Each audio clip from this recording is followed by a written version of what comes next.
From meetings between world leaders to shaping global governance at the United Nations, China took a multi-pronged approach to diplomacy. Despite running a divisive campaign, our high-stakes election ended in victory for former U.S. President Donald Trump.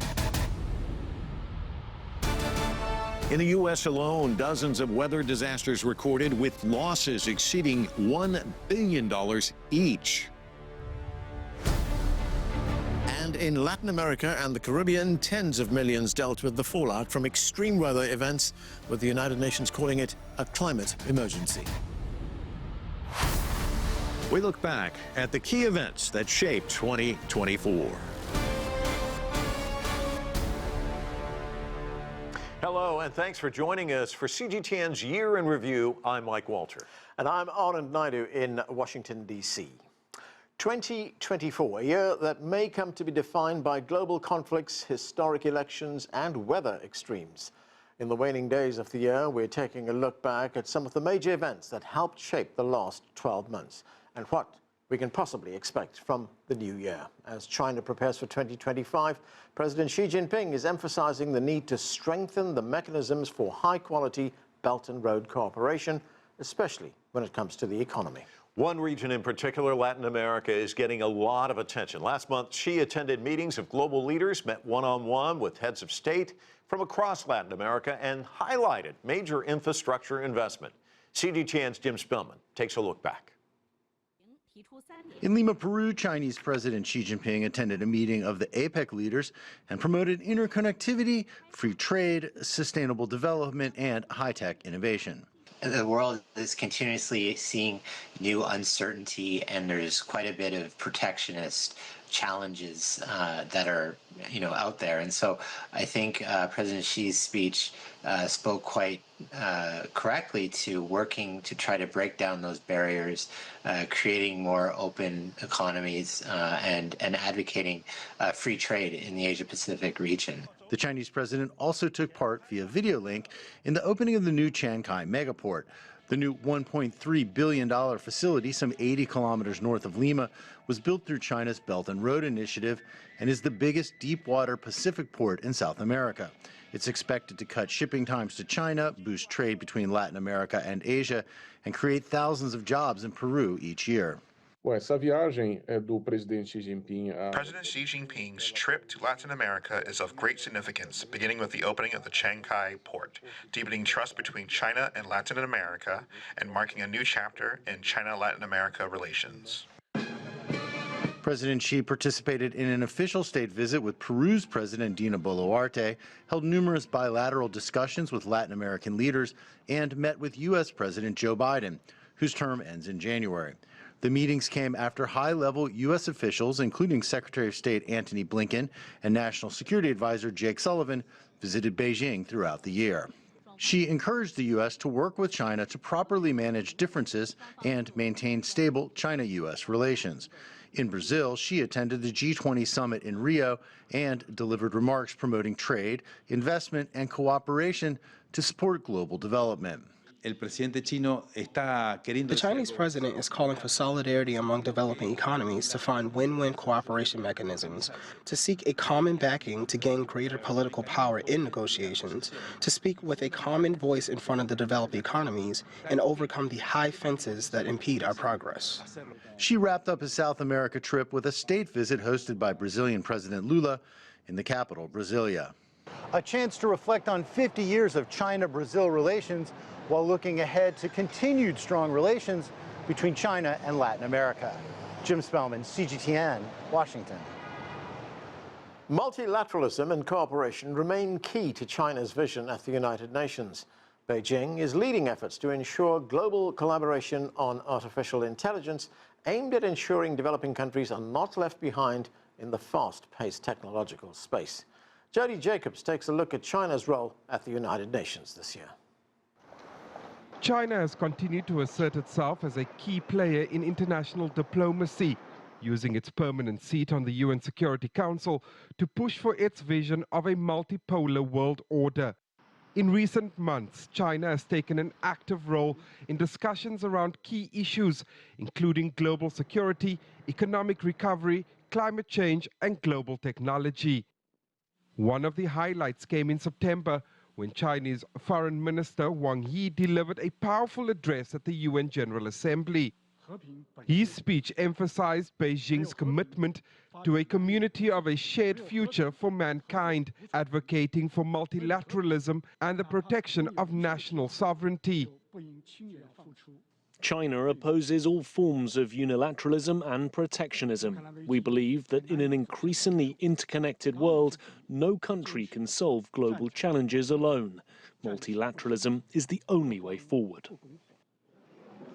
As a permanent member of the UN Security Council, China has repeatedly used its voice to shape outcomes on key issues such as the conflicts in Syria, Gaza, and Ukraine.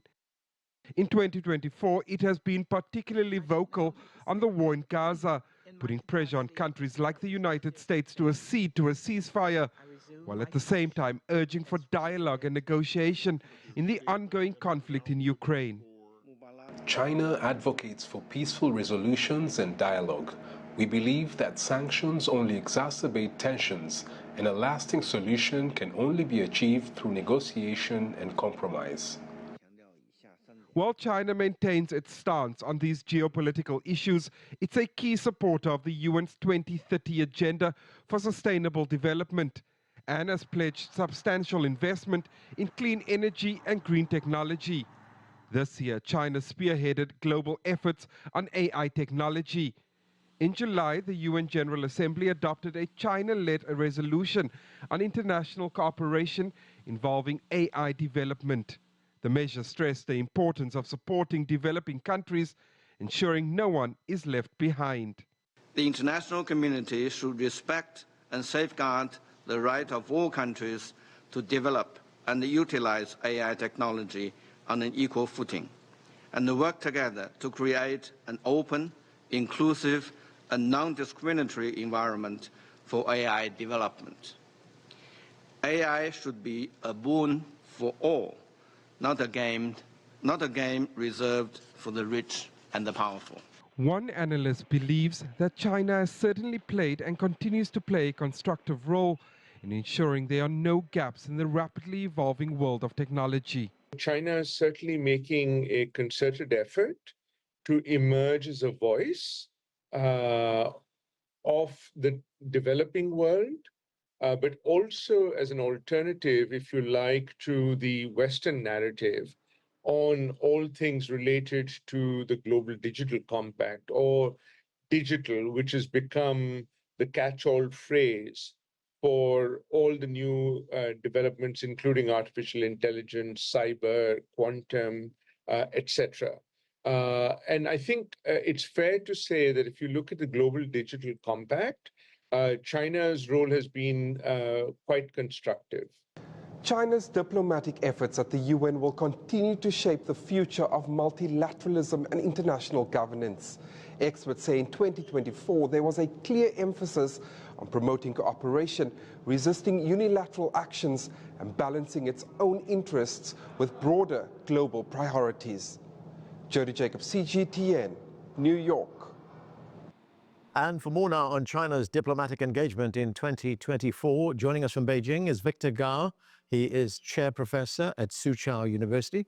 Also with us from Boston is Jorge Heine. He is a former Chilean ambassador to China. Welcome to both of you. Victor, let me start with you. China was heavily engaged in the world this past year. President Xi traveled to Peru for the APEC leaders meeting. He also went on to Brazil for the G20 meetings.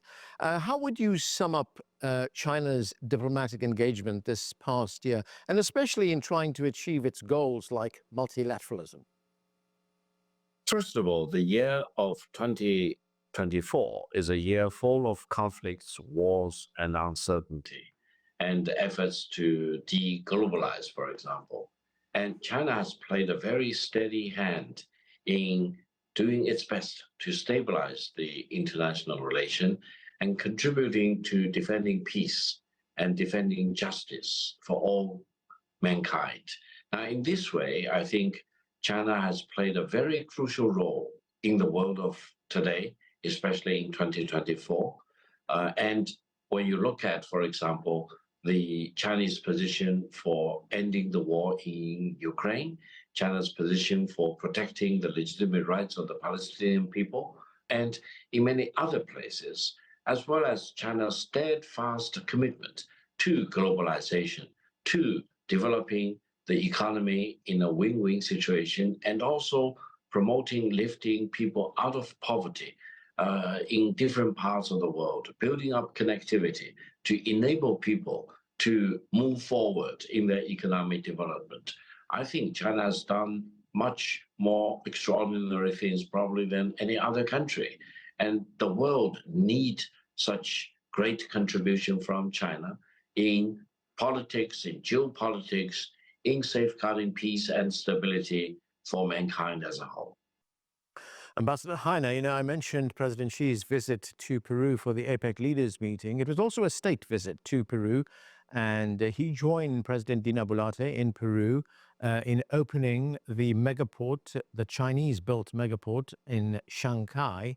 What is your assessment of the growing relationship between China and Latin America, and how much of a game changer will this megaport be for trade and trade relations between China and Latin America? Well, I will say this. China's relations with Latin America have been marked by China's emphasis on development as the driving issue. And in that sense, the port of Shanghai, that will have a very significant impact on trans-Pacific trade. It will cut the time it takes for a ship to get from South America to China to Asia by about 10 days. It will create 8,000 permanent jobs in Shanghai port, and it will bring something like $4 billion in additional income to Peru. It may also lead to the creation, finally, of the bi-oceanic corridors, meaning the corridors from the Atlantic to the Pacific, as Brazil is very keen in getting its own goods that it wants to export to China from its own hinterland. So I would underscore the significance of this $3.6 billion project, of which about half has been spent so far for the future of trans-Pacific trade. But in addition to that, investment has also been very significant. Chinese investment in Latin America, starting with investment in commodities, in oil and copper and other metals, also in agriculture, but now shifting to infrastructure in things like the port in Shanghai, but not just heavy infrastructure, physical infrastructure, but now moving to digital infrastructure, which in the current digital age is also very important. And the role of Huawei, the giant telecom company, in that sense, across Latin America, is very important.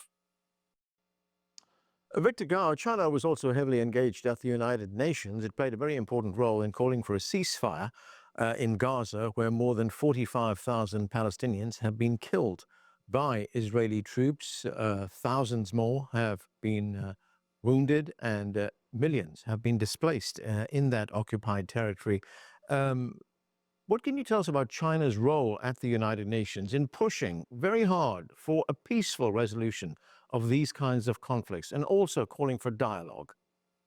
I'm personally very much amazed by the extraordinary role China has played at the United Nations, both at the General Assembly as well as the Security Council, in doing the right thing to urge for justice for the Palestinian people.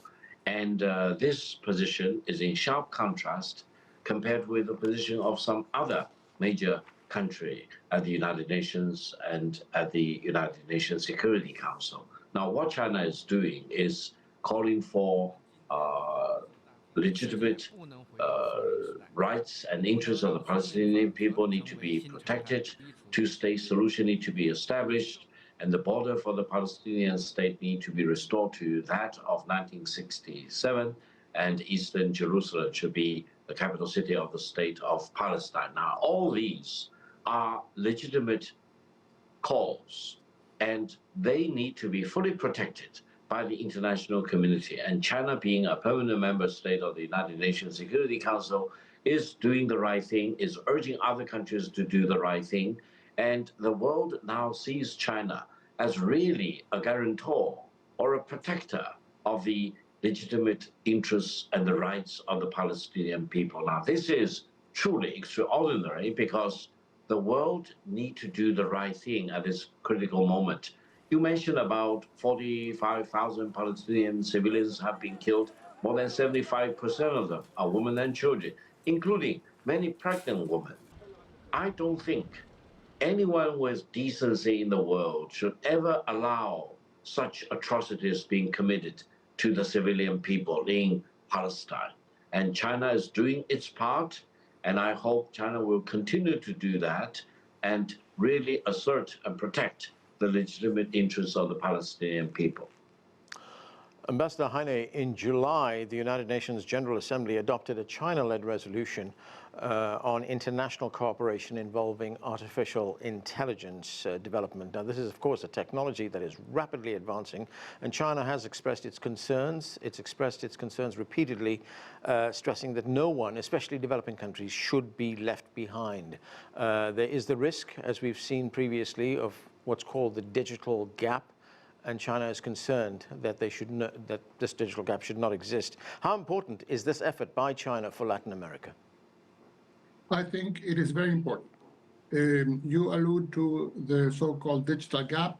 Some people refer to it as the digital divide between North and South, between the developed world and the developing world. And it seems to me that AI presents, in that sense, a huge danger. Some studies have been made indicating that by 2030, something like $15 trillion will be added to the global GDP just from AI, and that about 84% of that would go to the United States, China, and Europe.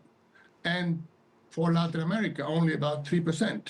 So this goes to show that we are in the midst of this technological revolution, which has many positive aspects, enhancing productivity, allowing us to do many more things in a shorter period of time.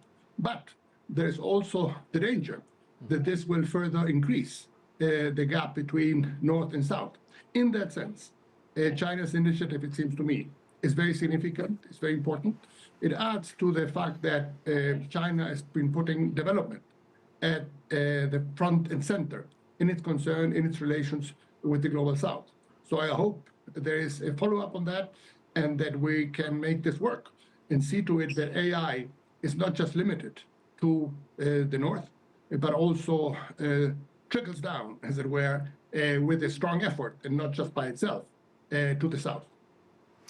Victor, China and the United States began the year by marking the 45th anniversary of diplomatic ties. In fact, President Xi and President Biden met at APEC in Peru. President Xi and President Biden also reaffirmed their commitment to maintaining dialogue and cooperation.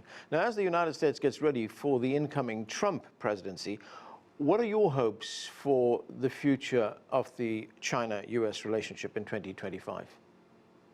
First of all, the reality is that in the world of today, China and the United States are the two largest economies, but equally, if not even more importantly, the two largest and most impactful, most influential countries in the world. Therefore, for China and the United States to get along with each other, try to maximize their cooperation is a must. President-elect Donald Trump even said that if China and the United States cooperate, then there will be no limit to what they can do in the world of today. I think I read this in a very positive way, despite of all the naysayers and all those doom predictions, for example. I'm personally very optimistic about the China-US relations in the coming 4 years. Why? First of all, President-elect Trump says he's not going to launch a war for his presidency, and war should not be an option between China and the United States. And whatever problems there are between China and the United States, we can really talk about it, solve them in peace and negotiation using diplomacy as the instrument, for example. There are lots of issues between China and the United States, that's for sure. But I think China is not an enemy of the United States. That's the great thing, and the Americans should also realize that, rather than pretend that China is an enemy or a rival or a competitor, for example, in the negative sense of the word. I believe between China and the United States, there is inevitability of peace. Peace is the megatrend, and they need to solve whatever problems there are between them based on peace rather than venturing any war. Victor Gao, Ambassador Jorge Heine, thanks for being with us. Thank you very much. Thank you.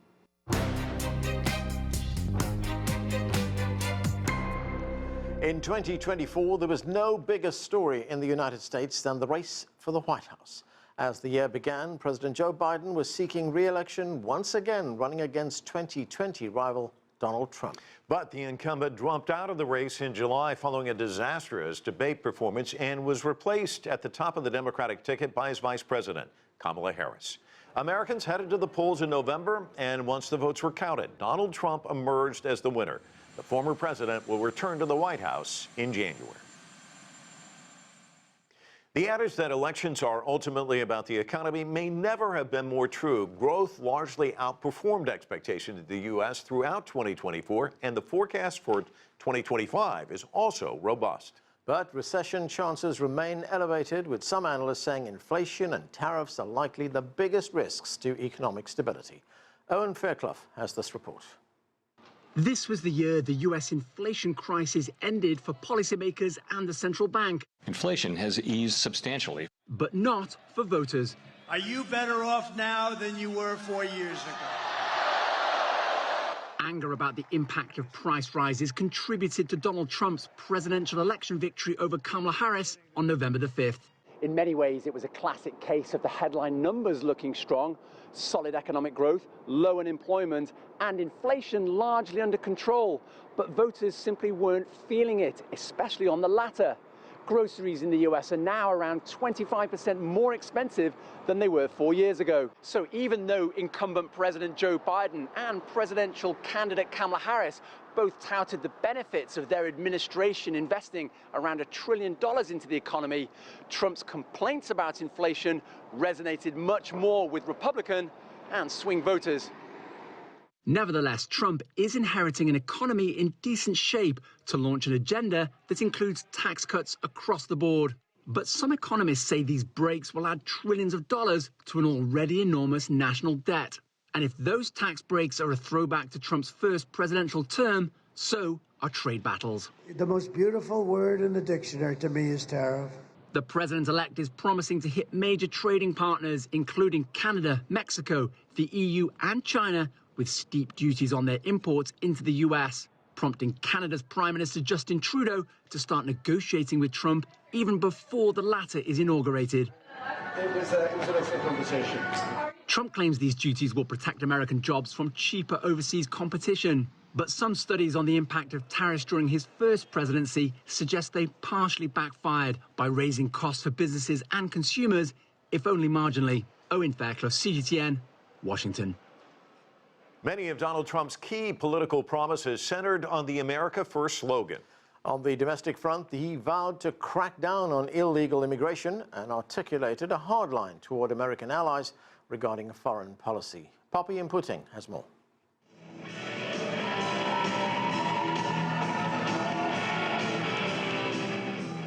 This iconic moment in 2015, ahead of announcing his 2016 presidential run, kicked off a domino effect, setting the stage for Donald Trump, the real estate magnate and reality TV star, becoming the most powerful political figure in the U.S.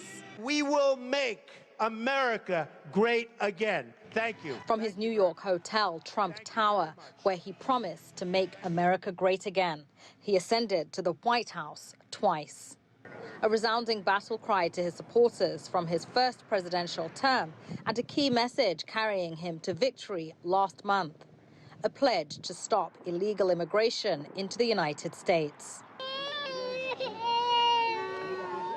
Doubling down on persistent messaging that undocumented immigrants are poisoning the fabric of American society, Trump's 2024 campaign rallies invoked the specter of what he called an invasion. And I'm hereby calling for the death penalty for any migrant that kills an American citizen or a law enforcement officer. Trump's chief pledge is to spearhead a mass deportation program, threatening to remove up to 11 million unauthorized immigrants living in the U.S. He's threatened to use the military and local law enforcement to detain millions of people, starting with migrants with criminal records and previous removal orders. They number in the thousands. Detention centers are already over capacity. Trump's plan would mean building or leasing new facilities. This would be a huge undertaking that would cost as much as $88 billion, according to immigration experts.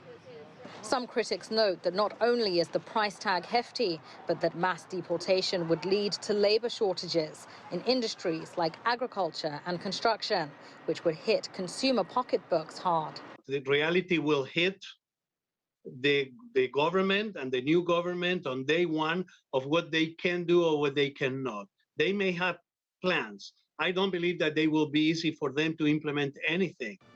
Trump also used his presidential campaign platform to turn his protectionist stance outward, zeroing in on traditional international allies, especially NATO. Echoing a frequent complaint that member countries do not pay their fair share toward defense budgets and threatening to withdraw from the alliance unless they comply. This comes as the Biden administration has continued to strongly back NATO and its support for Ukraine in its conflict with Russia, a conflict Trump claims he could end within 24 hours upon returning to office. Trump has also promised to bring peace to the Middle East. He has close ties to Israeli Prime Minister Benjamin Netanyahu, who continues to wage war on Palestinians in Gaza. Poppy and Puting, CGTN, Washington. On average, 125 people die in gun-related incidents every single day in the United States. This includes homicides, suicides, and accidental deaths. While the numbers have edged lower in recent years, they remain near the record highs seen during the pandemic. And violence prevention advocates are growing concerned that President-elect Donald Trump could reverse whatever modest gains have been made when he reclaims the White House next month. Tony Waterman explains. A cold-blooded, calculated killing on the streets of Midtown Manhattan. The early morning ambush of the United Healthcare CEO caught on camera.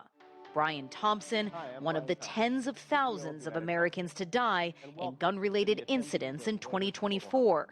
But overall, experts say gun violence is down. There's almost certainly a returning to the historic averages, community violence interruption programs being able to get back online. And then also there has been some repairing of community and police relations. Data shows that gun-related homicides were down more than 13% nationwide in the first 4 months of 2024 compared to a year earlier, and that the typical summer surge never materialized. But there continue to be outliers, like Mississippi, Louisiana, and Alabama, where firearm-related death rates outpace some conflict zones, like Mexico, Haiti, and Honduras. Unnecessary. The persistent pervasiveness of gun-related violence, which remains the leading cause of death in children, prompted the U.S. Surgeon General this year to declare it a national public health crisis for the very first time. Our failure to address it is a moral crisis. To protect the health and well-being of Americans, especially our children, we must now act. But many worry the exact opposite could happen after Donald Trump is sworn in as president on January 20th. It's under siege. Second Amendment is under siege. We will roll back every Biden attack on the Second Amendment starting the minute that Crooked Joe shuffles his way out of the White House. The incoming president has vowed to sign a nationwide law allowing people with concealed carry permits to take those firearms across state lines, even if those states don't recognize those permits. He's also expected to shutter the White House Office of Gun Violence Prevention and roll back measures that have expanded background checks and funding for intervention programs and mental health. Measures experts say are proven to work. I don't want to be a fear-mongering about this, and I hope, my hope is that, you know, some of the effects of the programming and policies that have been working, that maybe local jurisdictions and state level jurisdictions will continue to invest in those, even if the federal government does not. Experts say the country could become even more divided around the issue of guns, with Republican states loosening restrictions and Democratic states tightening them wherever they can. A unique American problem with known solutions, but disagreement on how to implement them. Tony Waterman, CGTN, Austin, Texas. And now to discuss what has been a dramatic year in U.S. politics, we're joined by Frank Sesno. He is a professor with the School of Media and Public Affairs at George Washington University, and he's a former CNN Washington bureau chief. Also with us from Florida is Eric Bowling. He is host of the Bowling podcast and show, and with us too is Imani Cheers. She is Associate Professor of Digital Storytelling at George Washington University. Thanks to all of you for joining us.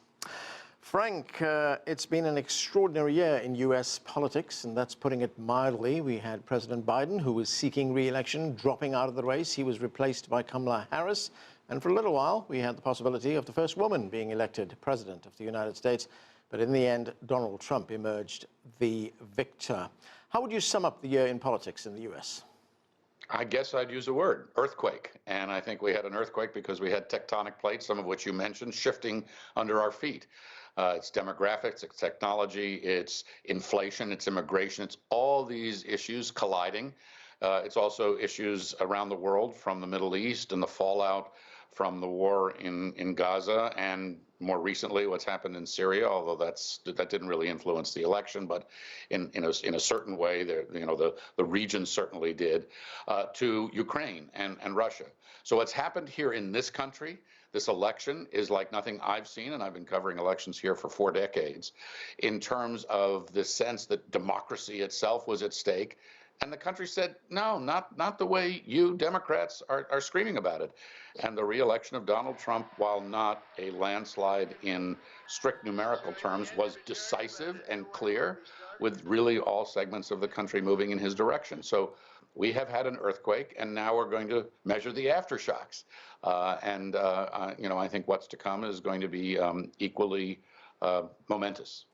Eric, let's stick with the earthquake theme, because former President Trump will be returning as President Trump, but he certainly went through some seismic shifts, a lot of legal challenges, assassination attempts. How did he convince the voters, and how remarkable was this win in your estimation? All due respect to my esteemed colleague and colleagues, it was an earthquake, yes, and I will call it a landslide. I mean, anytime you win the popular vote, all 7 swing states, 312 electoral college votes, I would call that a landslide, especially when the media was telling you differently right up until election. It was going to be a tight race, and maybe Kamala was going to come out ahead. I think it is all the things that Frank mentioned. It was the economy, 9% inflation. It was the sense that Kamala Harris, well, first, Joe, there was a growing sentiment that the Joe Biden presidency was a failure, whether it was Afghanistan, the crime that was spiking, the illegal immigration that was happening that we all saw, and they were telling us, don't believe your lying eyes, it's not true. Mayorkas saying the border's fine. And there's a growing sense among Americans, like, they're telling us one thing, we're seeing something different. And then when it went from Joe Biden's miserable presidency to Kamala Harris, and on several occasions she said, I wouldn't change a thing, meaning telling the voting public, expect 4 more or 8 more years of this if you elect me. And they said no. And the problem is, everyone feels like they didn't see it coming because the media got behind what the White House, the dictate that the White House put out, that it was a close race and that Kamala was going to be the first female president. And Americans saw something completely differently. So it was seismic, it was a landslide, but it was not shocking to me. Imani Cheers, I want to talk about some of those issues that Eric mentioned around which this election was decided, things like the cost of living, inflation, economic issues. I mean, would it have helped in the end if President Biden had dropped out earlier so that Kamala Harris would have had a chance to explain her beliefs and the direction she wanted to take the country in. And she would, as I've said, would have been the first woman elected president if that had been the case. Also, did she really have much of a chance to differentiate herself from the current president? Yeah, of course, the Democrats are playing hindsight as 2020, and the reality is, if Joe Biden would have, in all fairness, resigned, Kamala Harris would have become president and potentially had some opportunity to differentiate herself, and she didn't. And so, as we all know, and as we saw, when you go lock, stock with a candidate, in particular a very unpopular one, on a variety of issues, it's truly a losing formula. And that's what we saw. The landslide, the earthquake, it was a shift. It was a shift. I think there were many people, in particular in what I like to call the Beltway bubble, who weren't feeling, and again, we're not listening to constituents and to members of the electoral votes who were really talking about issues of inflation. They were talking about issues of crime, not issues of immigrants eating people's cats and dogs, but there was a real issue, and we weren't addressing them here in Washington to the level that a lot of people wanted. And at the same time, when you see everything rising around you, cost of food, cost of gas, and everything except your wages to offset that, you have a lot of frustration. And I think we saw that frustration come out in the polls. And Frank, just to kind of piggyback off that, was it basically pocketbook issues that kind of drove the electorate this time around? And what does a Trump election mean for the economy in 2025, do you think? Two big questions. Yes, I think it very much was a pocketbook election. I mean, I like to joke that journalists' best sources are cab drivers or Uber drivers these days. So I'll share one story. A driver I was talking to, an Ethiopian man, now naturalized American citizen, who voted for Donald Trump. Why, I asked? Inflation and immigration, he said. Inflation, he's got 2 kids, everything's so expensive. Immigration, I followed the rules. I came in. Now what we've got at the border is a disaster. Okay, that was Kamala Harris's nightmare. Okay, that sort of thing, and that's what people felt. What does it mean for the economy now? Well, there's sort of a mixed take on this, but Wall Street and the business community right now looking at lower taxes, less regulation, saying that's a good thing. And that will stimulate the economy. But they got to worry about, too, on the other side, what happens with tariffs and potential inflation, and we just don't know where that's all going to go. Fundamentally, it looks bullish right now, but we'll see where it goes, as I say, because a lot of this stuff is unpredictable, and the word unpredictable does apply to Donald Trump and the way he pursues some of these things. But right now, as I say, sort of a bullish outlook.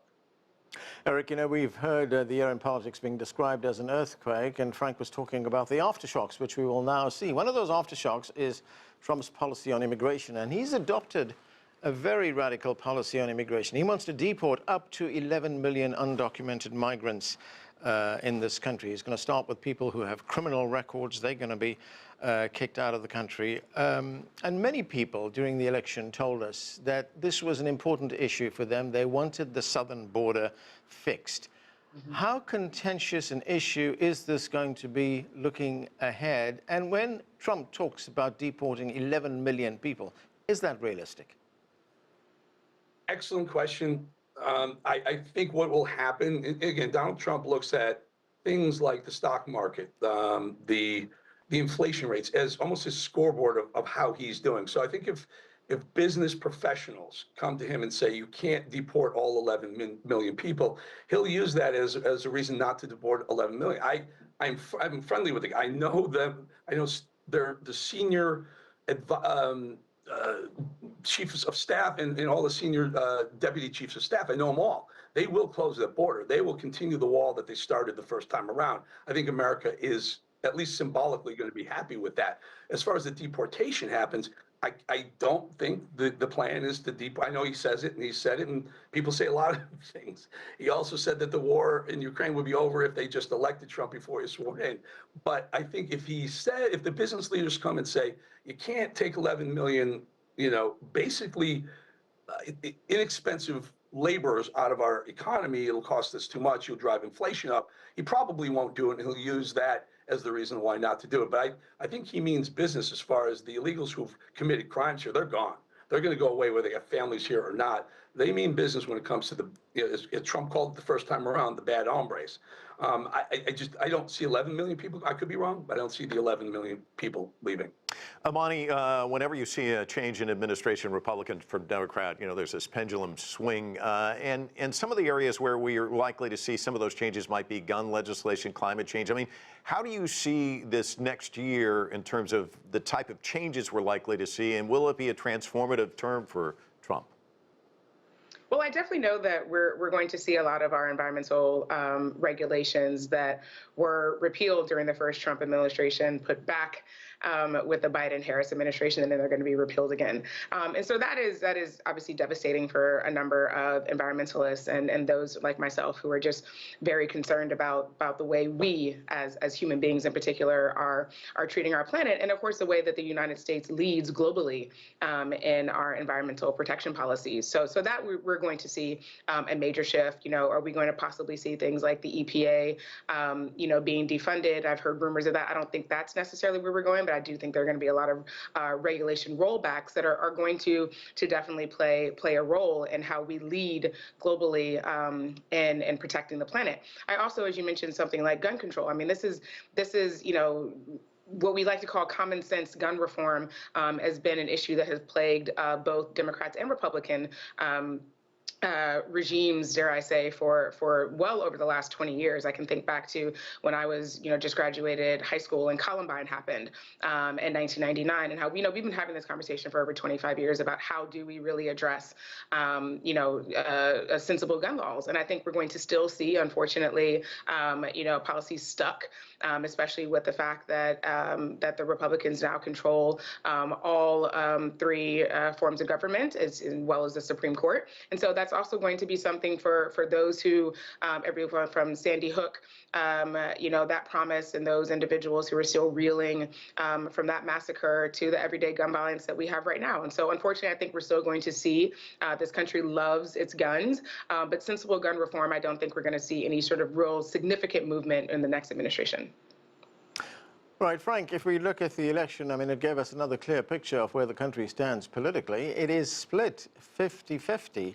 I mean, and Republicans now also have control of Congress. So what are the prospects of Trump being able to work with Democrats to get some of his program moving? I mean, he's already talking about working with Democrats to get some reform on immigration. But do you think he can get it done, or are we going to see more gridlock? That's a really interesting question, and I think there may be surprises ahead. I think when Trump came in the first time, the Democrats went into full resistance mode, and they controlled some of the levers on the Hill. And as Imani points out, the Republicans control both houses of Congress now. They didn't before, so there was one investigation after another and 2 impeachments. That's not going to happen now. And the Democrats are going to calculate that they need to show that they can govern, at least at some level, but they're also going to want to stand in resistance at others. So where they choose to hold hands is one of the big question marks here. I think there's a very good chance that they could do something around immigration like they did last time under Biden, only now it happens under Trump and he claims victory. As long as the Democrats can brag about something coming out of that, there's potential. There are big questions about funding the government. We're coming to another shutdown moment. There are real budget issues that are going to have to be addressed. So there are going to be places where they have to work across the aisle, or we're going to see very dire consequences that will send strong signals around the world and shut things down here at home. How far they go and how much the Democrats want to collaborate or cooperate, I think is a big question. But this is a different Trump administration, Trump 2.0, and the dynamic in Washington is different, and the message to politicians was different. So we're going to see some different outcomes as a result. Okay, and that's where we will leave it. Frank says no. Imani, cheers. Eric Bowling, thanks to all of you for being with us. Thank you. Thank you. Thanks for having me.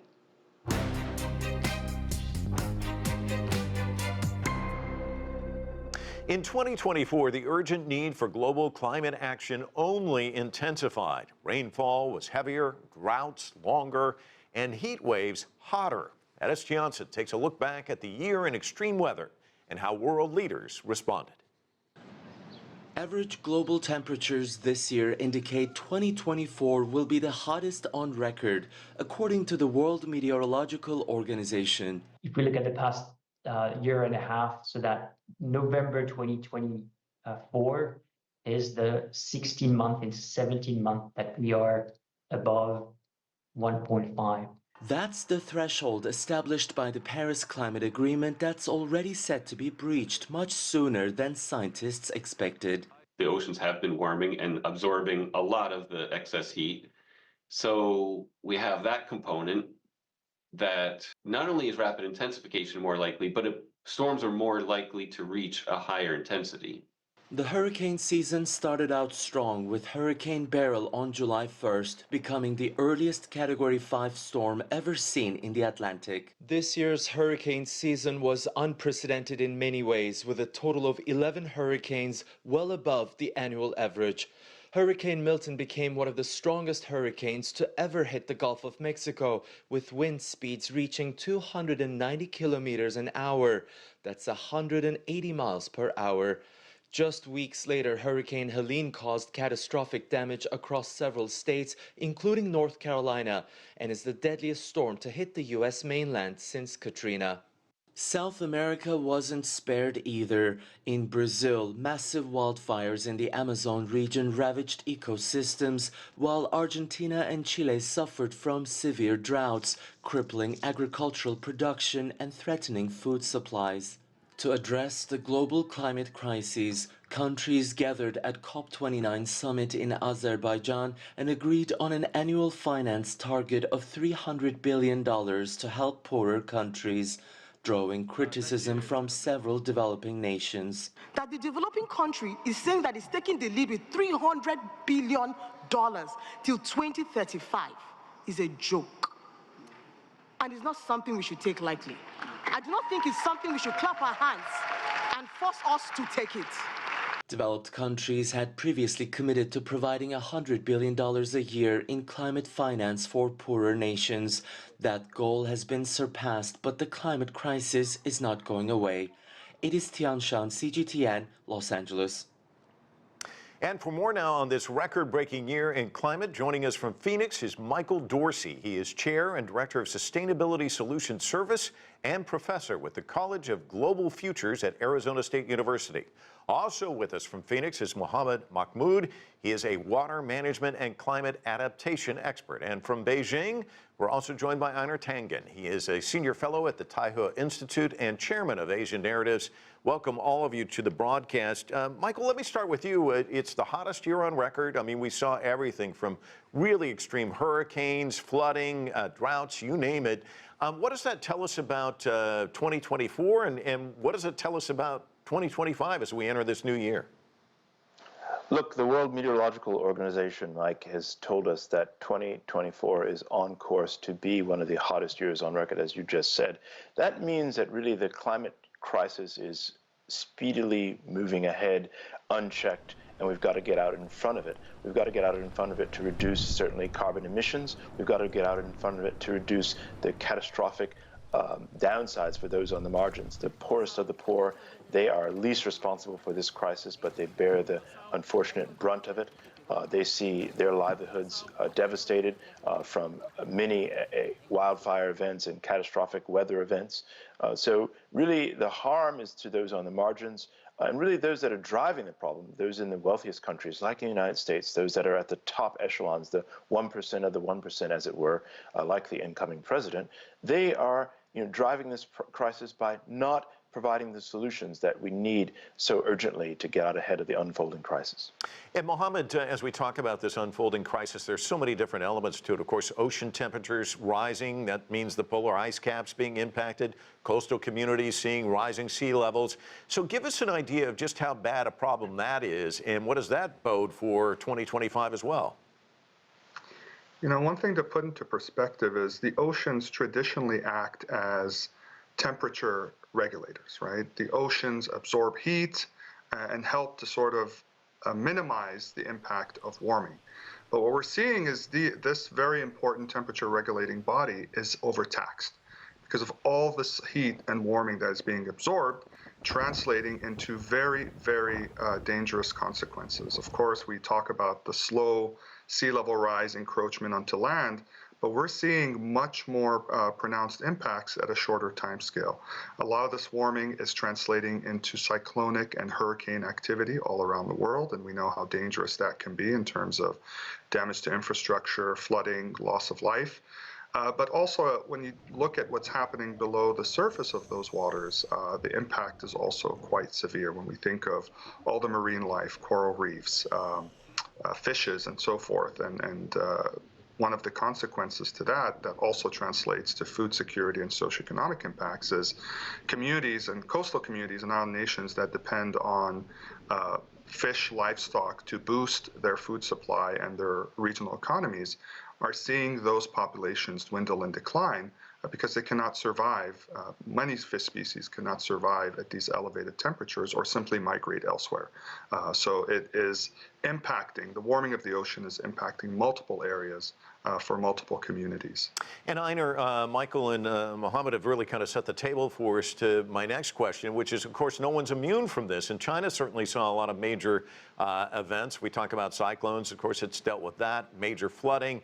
How badly impacted was China in 2024? Well, like other nations around the world, there are many efforts, many impacts that are going on. We obviously saw the news about, the major storms that swept across southern China, but not mentioned is the fact that there are very arid areas in the north which are lacking water. So you're seeing this kind of topsy-turvy turmoil where areas are getting too much water and others are not. Now, you've heard the problem, you've heard that there needs to be solutions. And this is where China is really shining, is that they're providing the technology in wind, solar, and nuclear to power a better future that's going forward. Yes, China still has coal plants, but the fact is they are making sure that the ones that they have are as efficient as possible as they transition more to gas and away from fossil fuels. Already, half the cars in China are electric vehicles, which are really helping the footprint, especially in urban communities. Yeah, I was just in China. You see green license plates everywhere. Michael, let's talk about biodiversity and habitat, because those are two other very important issues. Of course, when we think about habitat, we think about the Amazon. It's the lungs of the world, as they say. But again, beset with fires this year, and biodiversity. Of course, we had the conference in Colombia at the end of the year. So where do those two stack up as we enter 2025, would you say? So we know that biodiversity and climate change are interconnected. They're quite linked. So as the climate crisis unfolds and damages ecosystems as well as human systems across the planet, it has deleterious effects on biodiversity. We've never seen as many species at risk as we have in the past decade, and that problem is worsening. The number of species that we're losing year on year is worsening. The threats that those species face because of the damaged ecosystems that they live in is adding sort of pain to the crisis, as it were. So if we're going to get out ahead of the climate crisis, we've also got to get out ahead of the biodiversity crisis, and that's going to require many, many more resources, particularly monetary resources, that we've got to put on the table. Governments have got to come up with those resources to pay for the destruction of biodiversity and to rehabilitate habitats, but also to compensate those that have seen those losses to those ecosystems and going forward. So we've got to put more resources, money and resources to get out of both of these problems, the climate crisis and the biodiversity crisis. Mohammed, that leads me to my next question. Of course, we saw COP29. That was the climate conference, the UN climate conference. It took place in Azerbaijan. And, you know, when it comes to this price tag and money, it's always a big issue. And it seems like all of these COPs, whether it's in Azerbaijan or Egypt or Scotland, there's like this mad scramble at the end to come up with some sort of agreement. Happened again this time around, where the wealthy nations said, we'll step up, we'll fund the developing nations at $300 billion. And then you heard a lot of delegates afterwards saying that's simply not enough money. Can you give us an idea of what we're talking about, and how far will that go, and what should be the number that we're looking at? What's unfortunate is that there were a lot of missteps out of COP29, and this was probably the biggest one when we talk about the finance target. And simply stated, the issue is that the expectation of the funding that should be coming out of COP29 in terms of the agreement and the target are simply not sufficient. And the reason that it's not sufficient is the rate of acceleration of climate impacts and the need to amplify action in terms of mitigation and, in some case, adaptation to deal with the fallout of climate impact as it's ravaging our planet and communities, as we've talked about numerous times. It's just not inadequate. It's just not adequate anymore, and that really led to that stalemate face-off between the developing nations and the developed nations in terms of what is the actual amount that is required. And for many people, what happened, or in some cases didn't happen, deemed COP29 as a failure.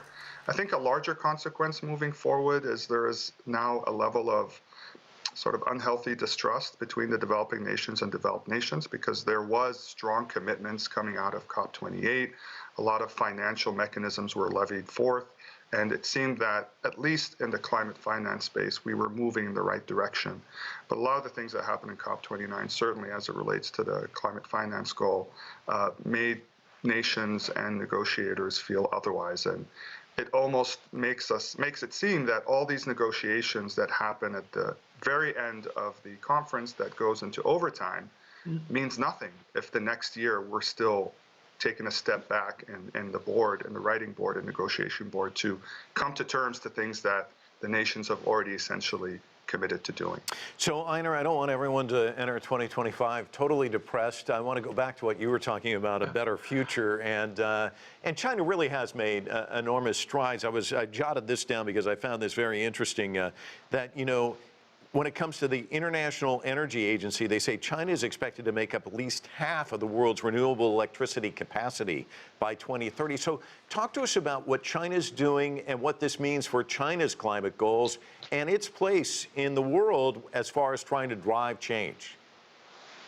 Well, I mean, China is leading by example. I mean, if you want to face the future, there are two essential parts. You heard my fellow panelists talking about the challenges and things like that, but it's technology.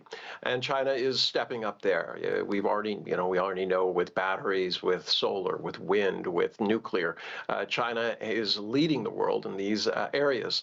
And those have to continue. We're not at a place where you can kind of stop. The other one is finance. Without finance, as pointed out, COP29, one figure was $1.3 trillion per year was needed. And, the developed world patted themselves on the back because they said, oh, we tripled our number to 300 billion. Well, if I tell you the solution is, 10,000 and you say, well, I'll give you $100, it's not going a long way towards there. But if things continue apace, if China is able to help countries become nuclear, get off of fossil fuels, this will help the carbon footprint tremendously. So we have to hope, at least for the next 4 years, that China is able to carry the burden, because it's going to be another story coming out of the U.S. Donald Trump has already signaled that he has no interest in climate change, and it's going to be drill, baby, drill. Hopefully that is temporary, and at some point the pressure of climate change will lead to an understanding globally that we're in this together. It's one lifeboat. It's not separate ones. Gentlemen, thank you so much for your insights. Look forward to chatting with you at the end of 2025, and maybe it'll be all good news then. Thanks again. Thanks. Thank you. And that will do it for us here in Washington. I'm Mike Walter. And I'm Anand Naidoo. Thank you for joining us.